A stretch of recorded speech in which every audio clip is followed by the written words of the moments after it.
दोस्तों नमस्कार। ये देखिए सैलो ट्यूबवेल द्वारा उत्पादित फसल है।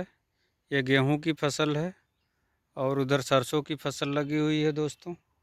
और ये भी किनारे किनारे दोस्तों देखिए सरसों की फसल है और उसके बगल में गेहूं की फसल है। ये देखिए दोस्तों, ये सरसों की फसल एकदम अलग से पूरी की पूरी सरसों की ही फसल है। ये दोस्तों देखिए पेड़ है और ये देखिए दोस्तों सैलो ट्यूबवेल है और इसमें ये पाइप लगा करके आगे सिंचाई का कार्य किया जाता है। दोस्तों थोड़ा सा इधर ले चलते हैं। ये देखिए हौज है और इधर भी देखिए दोस्तों ये कटिंग है, यहाँ से पानी निकल करके ऐसे बाहर जाता है और सिंचाई के लिए प्रयोग होता है। ये दोस्तों देखिए पेड़ पौधे लगे हुए हैं।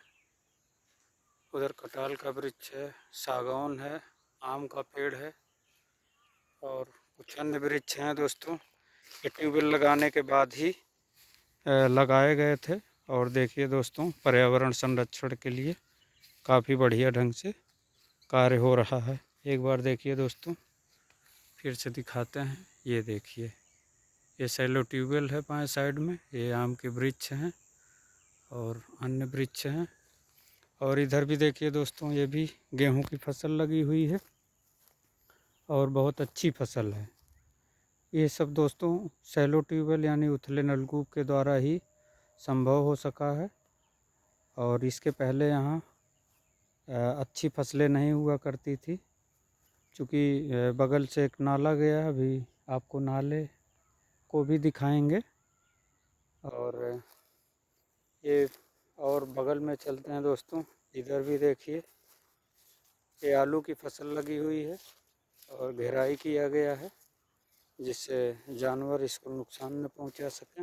ये देखिए नज़दीक से, और इसमें दोबारा सिंचाई हुई है और बढ़िया फसल है। और ऊपर से देखिए दोस्तों राखी और कुछ और कीटनाशक का छिड़काव किया गया है जिससे इसमें रोग वगैरह ना लग पाए। और दोस्तों आगे ले चलते हैं आपको। ये बगल में खाली ज़मीन है। पहले आपको दोस्तों थोड़ा सा फसलों को दिखाते हैं, उसके बाद ट्यूबवेल को दिखाएंगे, फिर से उसके बारे में बात करेंगे और नाला दिखाएंगे। हमारे वीडियो में दोस्तों बने रहिएगा। चैनल का नाम है इंजीनियर 1977। कृपया चैनल को लाइक कीजिए, सब्सक्राइब कीजिए और शेयर कीजिए। दोस्तों हमारे पास जो जानकारी है, जो अनुभव है, वो आपको मिलेगा। ये देखिए दोस्तों, ये भी सरसों की फसल है और इधर घेर करके इसको सुरक्षित किया गया है इस तरीके से। और इसके बगल में दोस्तों फिर गेहूं की फसल है, फिर ये आगे तक काफ़ी दूरी तक सरसों की फसल है और उधर फिर पेड़ पौधे लगे हुए हैं दोस्तों। पेड़ पौधे हमारे जीवन की रेखा हैं। पेड़ पौधों के बिना जीवन की कल्पना नहीं की जा सकती। इस तरीके से दोस्तों जानवरों से बचने के लिए ये घेराई करना आवश्यक है, क्योंकि हर बार इसमें कुछ न कुछ फसल रहती है, तो इसको लकड़ी की सहायता से घेर करके सुरक्षित किया गया है।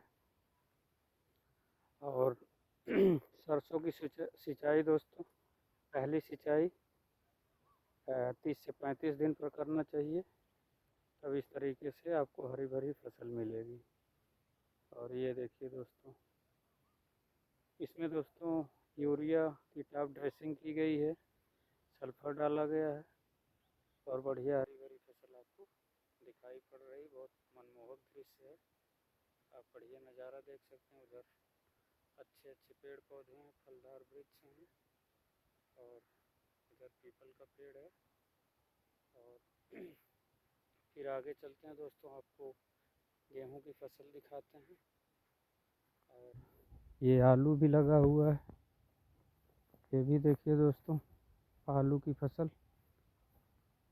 ये बढ़िया फर्स्ट क्लास फसल है दोस्तों। मेरे द्वारा प्रायः आपको बताया जाता है कि आप आलू और सब्जी की फसल लगाइए, आपको खाने के लिए भी बढ़िया मिलेगा और अगर अधिक मात्रा में वो उत्पादन हो जाता है तो आप उसको बिक्री के लिए भी प्रयोग कर सकते हैं और करना भी चाहिए।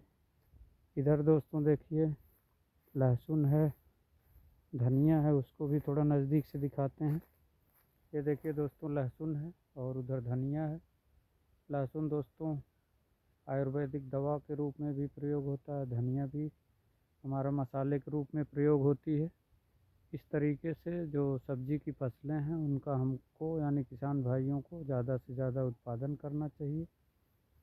इधर देखिए दोस्तों ये गेहूं की फसल है, ये आगे तक उधर है, फिर उधर पीपल देव का वृक्ष है। बढ़िया से आपको दिखाते हैं, ये किनारे किनारे आने जाने से रास्ता बन गया है। और यहाँ ये पाकड़ का भी वृक्ष है दोस्तों, ये देखिए।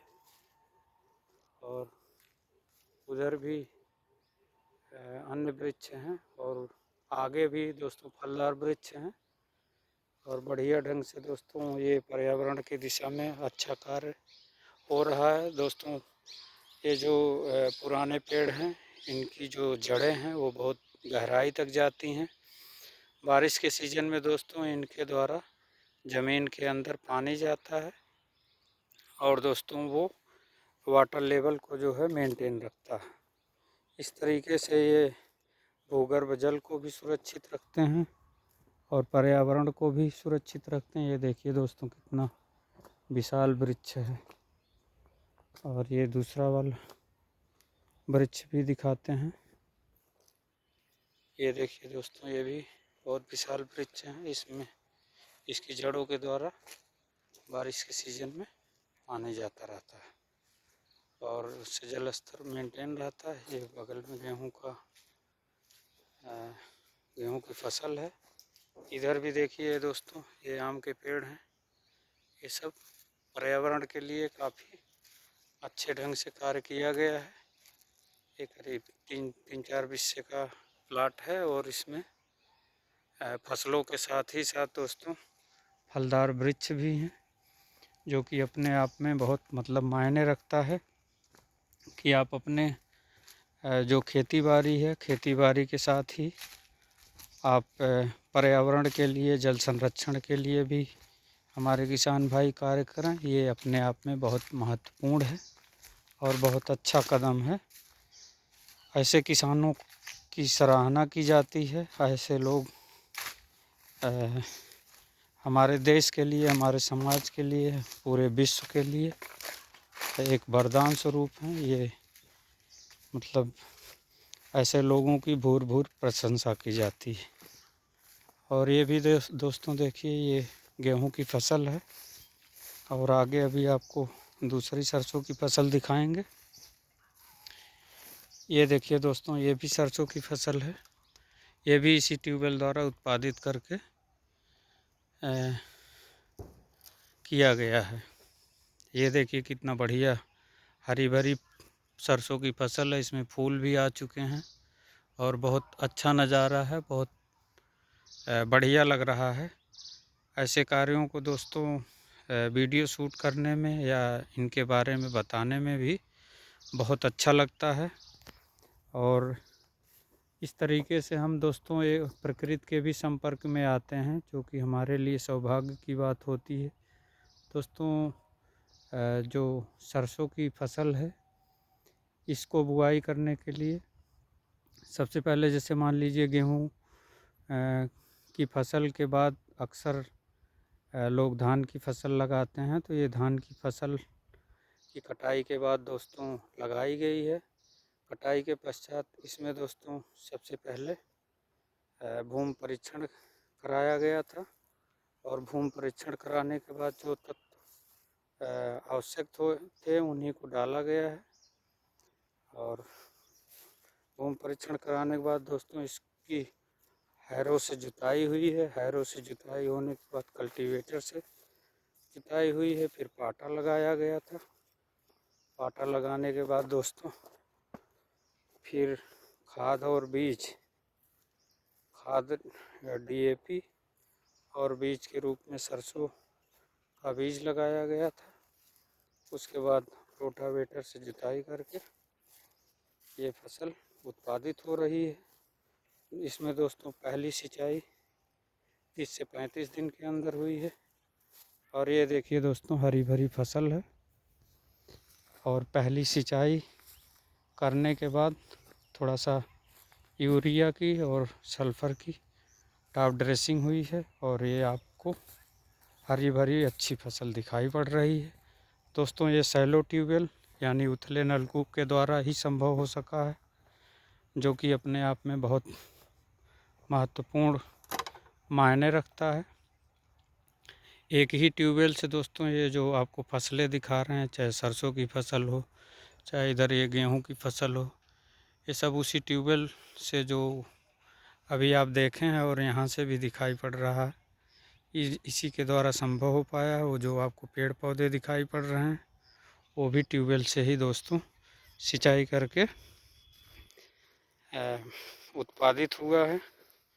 दोस्तों, ये जो गेहूं की फसल है, इसमें भी वही प्रक्रिया अपनाई जाती है। धान की फसल कटने के बाद भूमि का परीक्षण यानी मिट्टी का परीक्षण इसका भी कराया गया।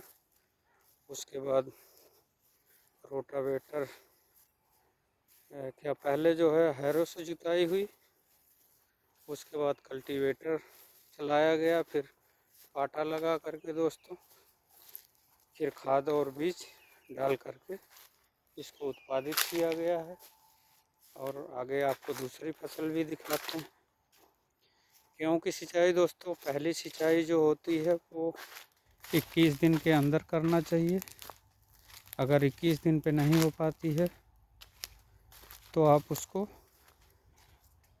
25-26 दिन तक सिंचाई कर सकते हैं। इधर भी ये दोस्तों देखिए, ये भी गेहूं की फसल है और ये भी अच्छे ढंग से उत्पादित हुई है और सिंचाई करके ये बढ़िया ढंग से उत्पादन किया जा रहा है। किसान भाइयों की ज़िंदगी दोस्तों बहुत संघर्षपूर्ण होती है। हमको आपको अन्न मिलता है, लेकिन किसान भाई हमारे बहुत ज़्यादा मतलब मेहनत करते हैं। ये भी देखिए दोस्तों, ये फसल है, उधर कुछ जानवर बैठे हुए हैं। दोस्तों, जानवरों से फसल को बचाना बहुत टेढ़ा काम होता है। उसके लिए अक्सर हमारे किसान भाई घेराई का कार्य करते हैं या उसको देख करके मतलब जब कोई भी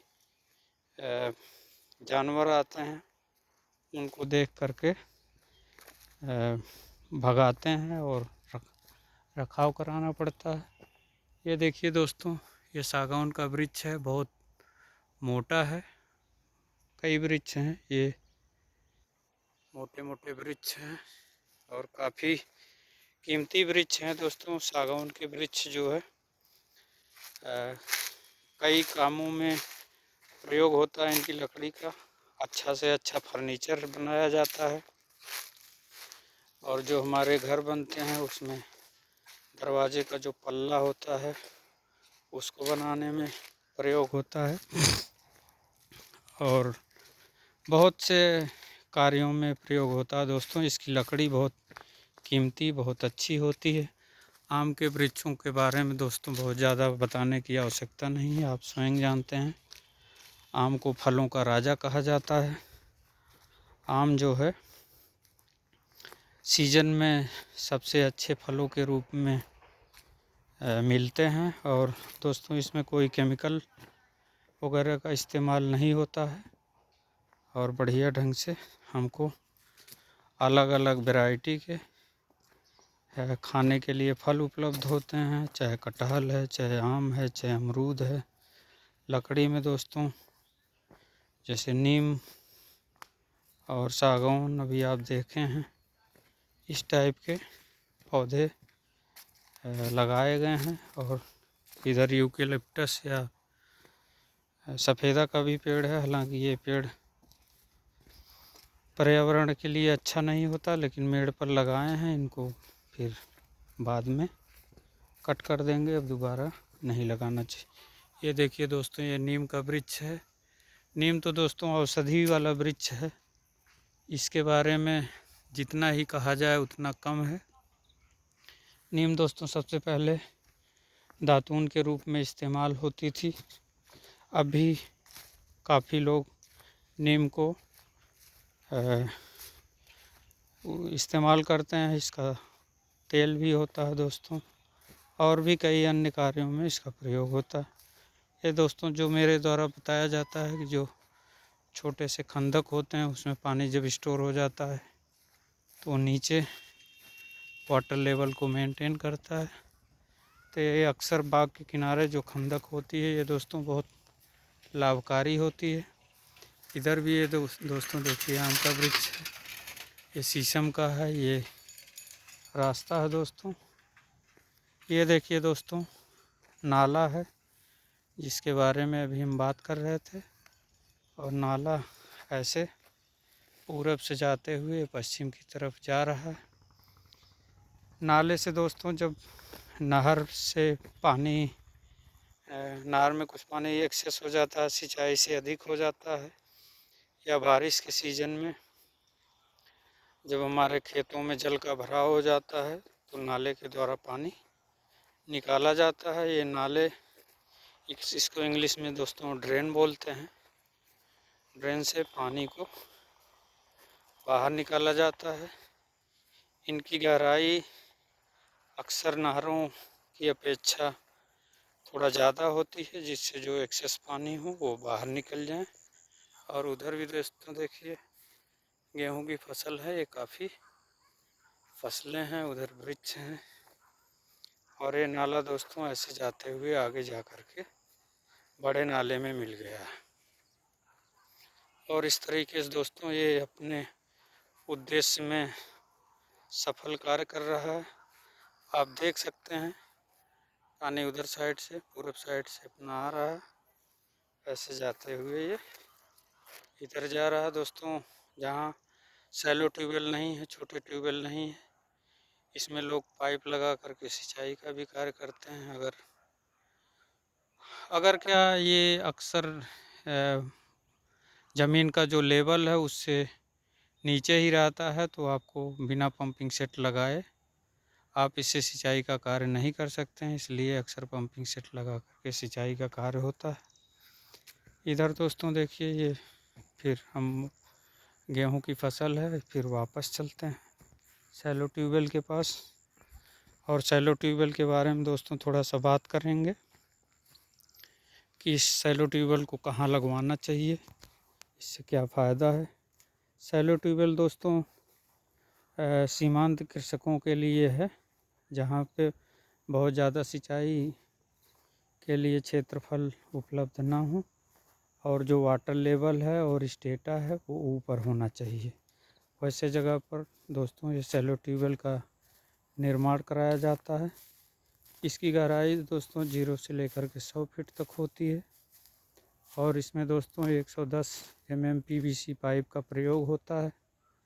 ये इसका दोस्तों हौज है,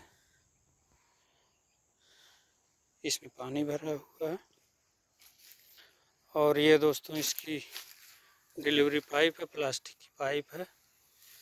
और ये दोस्तों पाइप है, ये दूसरे साइड से निकाल करके इसमें पाइप जोड़ करके सिंचाई का कार्य किया जाता है। और ये फिर ये हरी भरी फसलें आपको इस ऐसे रूप में उपलब्ध होती हैं, जो कि अपने आप में एक बहुत मतलब महत्वपूर्ण अवयव है। और ऐसे ट्यूबवेल को दोस्तों कराने के लिए आपको अच्छे मिस्त्री का चयन करना चाहिए। जो आपकी साइट है वो थोड़ा सा मतलब ऊपर होना चाहिए, ऊंचे स्थान पर सिंचाई का कार्य करने में सुविधा रहती है। जैसे अगर ऊंचे स्थान पर है तभी आपको सिंचाई का कार्य करने में आसानी होती है। रोड के किनारे से जुड़ा हुआ दोस्तों ये रोड है, इसके बगल से खाली ज़मीन है, इसमें से आपको आने जाने में सुविधा रहती है। और दोस्तों जो पाइप है PVC वाली पाइप वो अच्छी क्वालिटी का होना चाहिए। सेंट्रीफ्यूगल पंप यानी पंखा अच्छा होना चाहिए, रिफ्लेक्स वाल अच्छा होना चाहिए। जो चाहे पंपिंग सेट लगाते हैं या डीजल इंजन लगाते हैं वो भी ब्रांडेड क्वालिटी का होना चाहिए। इस तरीके से जब आप कार्य करेंगे तो आपको हमेशा सुविधा रहेगी और कोई आपको विपरीत परिस्थिति नहीं उठानी पड़ेगी। और अगर आप बिलो क्वालिटी का सामान यूज करते हैं, ISI मार्क का पाइप अगर नहीं रहता है तो आपको असुविधा होती है, बीच में आपको प्रॉब्लम आ सकती है। तो इसलिए आपको हमेशा ध्यान रख के कार्य करना चाहिए कि जो भी हमारा कार्य है वो अच्छा हो और लॉन्ग ड्यूरेबल हो, बहुत ज़्यादा समय तक चलने वाला हो। इसलिए हमको अच्छी